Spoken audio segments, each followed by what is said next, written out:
Good evening, Dallas. You are joining us for another edition of Published Print with Lisa Black. Today I'm interviewing Miss Kametra Sampson, who many of you remember in the media. Her two young children were recently murdered. How are you doing today, Miss Sampson? I'm doing okay. Well, it's very nice to finally meet you in person. You too. Now, I see a bit of mixed emotions on your face.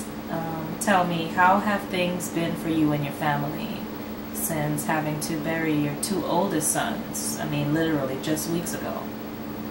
It's been really hard, actually. It was something we never even saw coming. It just kind of blindsided us, I guess. Now, you and your third son did survive, so thankfully. Where is your son now? He is currently in Family Services custody. They removed him from my custody the day the incident happened. Okay. So is this a permanent change? Is he permanently in their custody? No, it's not permanent. They want me to... they've recommended some services that they want me to do. And so I'm doing everything in my power to get him back. Okay. Now, why on earth would they take your third son away? I don't understand. I mean, after going through something that, tragic. Well, the official reasoning is neglectful supervision on my behalf. Even though I felt I've done everything I could to keep my children safe. Right. So they're saying that you were neglectful to the children by trusting them in the company of their father? Yes. Huh. But now that we've seen the turn of events, it's clear that he would be the parent that was a bit negligent, among other things. Yeah. Right. Well, I'm sure that'll be an open and shut case there. I know this must be pretty hard for you, but for those who haven't already heard the story, tell us your story. Tell us a little bit about what happened that day. Well, on August 22nd, around 7:30 that morning, I was getting my son Naeem ready for school, and Elijah wanted to walk with us, and so all three of us, we started out getting ready to walk Naeem to school that morning. When we get up to Dolphin Road, a car swerved in front of us, and I didn't recognize the car, but Naeem, my kid's father, he jumped out. And he came around and he threatened me and told me that if I didn't get in the car right then, that he would kill me where I stood. And I did get in the car, and he put my two sons in the back seat. Okay. Now, how did he know where you were going to be? Was he stalking you, or he just knew? He would actually come by my mom's house very often, even though I had already told him to stop coming over. We had just gotten an argument that Saturday, and I asked him not to come over. I told him to leave that day, and I asked him not to come back over. And according to some neighbors, he was stalking us that morning. He was in a car waiting for us to leave the house. Okay, so there are witnesses that will attest that he was waiting, premeditatedly waiting. Yes. Okay. Now, tell us what happened once you got in the car. We proceeded to drive in front of the school that Naeem would have been going to that morning, and I asked him if he would let me take Naeem to school, and he told me then that Naeem wasn't going to school that day. And he continued to drive, and I would ask him where was he taking us, and he told me not to worry about it. And he was very irate. I mean, it had been to the point where he was yelling and driving crazy, and it was just, I was scared at that point. And I told him, I said, well, you're scaring me. And he didn't show too much concern. And so he was telling me that he was going to kill us, and that I wasn't going to be able to get out the car alive. Okay. Now, did you think he was going to crash the car? I did, because he was swerving, and he was obviously upset, and he was yelling. And when he told me that he was going to kill us, my first thought was, okay, he's going to try to wreck the car, and we're going to be in a bad accident. Right. Now, to my understanding, he had a weapon. Yes. Or he was found with a weapon. Yes, he was found with a weapon. He was found with a weapon. Now, I know you weren't there at that point when he was caught by authorities. Tell us what led up to him finally being caught. Tell us what happened, once you get in the car and he's threatening to kill you. What happened at that point?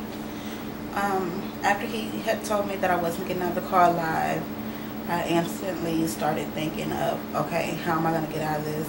What am I going to do? I have to think of a plan so that me and my kids can live. And so I had decided that if I seen any type of police car, I was going to jump out and try to get some help for us. Okay. And so we ended up, he exited off of 35 and Camp Wisdom, and we were at a red light, and the constable, she pulled up right behind us at the red light. And I remember I looked in the back seat at my sons, and I had just got up the courage to try to get some help. And that was the last time I seen my two children, once I jumped out the car. And I was trying to ask the constable if she could help me, because he said he was going to kill my kids. But she was saying that she couldn't do anything because she didn't have sirens or lights to follow the vehicle. Wow. Okay, now that's something I've never heard before. Okay, so you're knocking on the door of the constable. On her window, yes. On the street. Mm-hmm. I'm assuming she saw you jump out the car. Yes, she did. Okay, and she told you she couldn't help you because she didn't have sirens or lights to follow him. Really? Now, I'm not sure what their policy or procedures are, but I'm pretty sure it's not against the law for any car to follow another car. I mean, citizens make citizen arrests all the time. We've heard of tons of stories of pedestrians stepping in to save somebody else's life. So you would have probably been better off asking a stranger to help you than an officer in this case. That really kind of disturbs me a little bit. Apparently, I didn't know that she couldn't follow him. Right. It was my intent to try to get some help at that point. Right. And when I jumped out of the car, I thought that everything was going to be okay. Right. I thought they were going to go get him, bring my kids back to me, and he was going to... Why didn't she call for backup immediately? If legally she couldn't chase the car, even though it was right in front of her, she couldn't follow him, why did she take down his license plate number? Did she call for backup immediately? No, she pulled to the side of the road at a gas station, and she started asking me what was going on, and I was telling her, I told her what happened, and I was crying, and I was bleeding everywhere from when he hit me in my face, and I was trying to get her to do something to try to get my kids out of the car. I mean, she asked me what happened, and she asked me if I knew the license plate of the vehicle, and I was telling her no, I had never seen that car before. And so she finally called the Dallas Police Department, and they came out and they started questioning me, taking down my side of the story. And the whole time I'm like telling her, well, could somebody please go out and look for my kids? I mean, he's getting away basically. Right. How much time had passed? How much time had went by before anybody ever left to actually go look for him? It felt like forever. I mean, from the time when she finally pulled over and called for backup until they showed up. It had maybe been about 45 minutes before the Dallas Police Department actually came out. Okay. Now, I understand that the police department did say that the officer involved was not guilty of negligence. Is that correct? Yes, she was cleared, and they said she had done nothing wrong. Huh. Because a lot of people would disagree. Do you feel like she didn't take you seriously? That she didn't take the situation seriously, perhaps? Exactly. I felt that she was just looking at me like some young girl is just screaming and crying, and I don't know exactly what she was thinking, but no, I do not feel she took me seriously. Okay. Wow. Now, if in fact this is truly a police department procedure that they have to follow, is this something you would think we want to see changed? Perhaps a new law passed? Yes, that the policy, I had never heard of it before. I do feel that it needs to be addressed. I mean, I don't understand what more could I have done to get her to at least make an attempt at trying to stop it. I don't know. I mean, I was already bleeding and crying and telling her that he said he was going to kill my children that were in the back seat of the car with him. Right. That should have been enough. That's what I thought. Okay.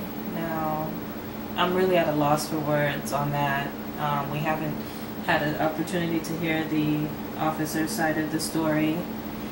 Do you think, in your opinion, had she have done something, anything to help, that maybe your sons would still be alive today? I think that if she would have at least put up an effort to try to get the location of the vehicle, or I don't know, call for backup while she was following him at least, then maybe he wouldn't have had a chance to do this horrible crime. Right, right. Now, I mean, I'm sure, you know, no one's blaming her necessarily, you know. It's not her fault. He was, in fact, the one that intended to commit the crime. Mm-hmm. Were there not any warning signs? I mean, you had been with him for how many years? We were together for 6 years. 6 years. As far as him ever hurting the children, no, there were no warning signs. I pretty much figured that if I didn't get out of the relationship, that he was going to kill me. Right, right. But a mother would think that he wouldn't hurt his own children. Yeah, I never would have expected that. Right.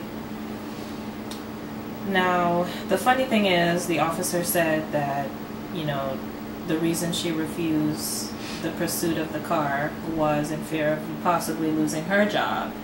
To me, that's very funny, because had she have chased the car and caught him or stopped this from happening, she would have been a hero. She might have gotten promoted, you know. We hear about, you know, citizens saving people's lives every day. I would personally think that in a situation like that, even though it is procedure, I think that would be a fair risk to take, to throw procedure out of the window for a moment to save 2 children's lives, possibly, or even follow the car. I'm not sure what the law is on that, but I would assume it's fairly legal for her to have at least just followed the car. Mm-hmm. Maybe not have arrested him, but to follow the car so that she could keep an eye on where he was going while backup was on their way. Yeah, exactly. Wow. Now, when he drove off with the kids, where did he go? This was off of Camp Wisdom in 35. So where did he go with the children? He had went back to my mother's house, actually, and I guess what was an attempt to try to get my youngest son, Jeremiah. And once my brother stopped him from getting Jeremiah, he drove out to Glen Heights, and that's where my children were drowned. Okay. So he did attempt to kill all 3 children. That was his intention? Yes. Okay. Back for my son. And thankfully your brother did not allow him to take the 3rd son into the car. Yes. Now, but at that time your brother didn't know No. what was happening with the other 2 children? No, he did not. Okay, because I'm sure he would have intervened if he had known. Mm-hmm. Okay. Now, he goes to Glen Heights. He takes the children to Glen Heights. And what, from what you've been told, because of course you weren't there, what were you told happened at that point? He drowned my sons, and I guess he called his mother. I'm not sure how they met up, but she ended up where he drowned them. And Naeem brought my sons from the creek and put them in the back seat of her car. And they drove from Glen Heights, Texas, all the way back to Oak Cliff. And I guess that's where the police were called. And once the police were on their way, he then took off running. And the police did catch him. He was running through a creek, and they did catch him. Okay, do you think they were trying to cover up evidence, or just why do you think when she met up with him and she saw that the children were clearly dead at that time, why do you think she put the kids in the backseat of the car instead of calling 911? I mean, I cannot even, I don't understand it. I can't even begin to think. I just really do not know why.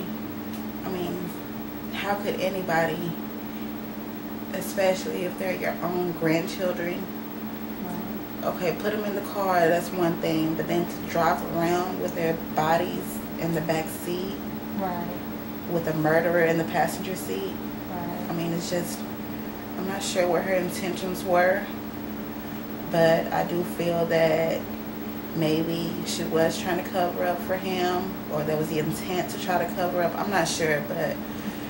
Do you think he threatened her also, perhaps? I don't think so. Okay.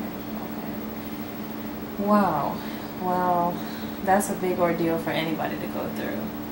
I mean, where do you go from here, Kametra? Currently, I'm trying to do everything I can to get my son Jeremiah back. I mean, if he doesn't have me, he won't have anybody to tell him who his brothers were.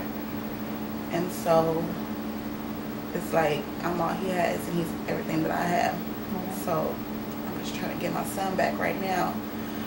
But hopefully in the future I am looking to start a non-profit organization to try to help battered women with children, just to let them know that there is a place that you can go when you don't have anywhere to turn.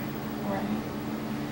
Now, I think I want most people to remember that that's the focus of all of this. You were in an abusive relationship with this man. What do you have to say to other women who are watching this right now, who have children and are in the same predicament? They're in a marriage or in a relationship with somebody that's abusive. What do you have to say to those women that are watching right now? First of all, is to get out. I mean, no matter what you have to do, just get out of that relationship. I remember somebody told me once that it doesn't get better. It gets worse and worse until he kills you. And unfortunately for me, he didn't get a chance to kill me, but my children lost their lives because of this man. Right. And get out is the first thing. Reach out for help. Tell somebody. Do whatever you need to do to get away from this person. Okay. When did you know that it was time to get out of this relationship? Were there any incidents before this that made you think that you need to leave? The one incident in particular that led me to believe that if I didn't get out, I never would. He strangled me until I passed out. And I mean, that was the straw that broke the camel's back, basically. I knew that I needed to get away from him. Right. at whatever cost. Well, thankfully, you survived to tell your story, and you're still here for your remaining son. You know, he's a survivor. You're both survivors. Do you have anything that you want to say to the officer involved, or just, you know, the public in general? Well, to the officer, I don't know your name, and probably never will. I'm not sure, but maybe next time, if you see a woman and she's crying out for help, I just pray that you make the right decision. And for everybody who's been praying for my family,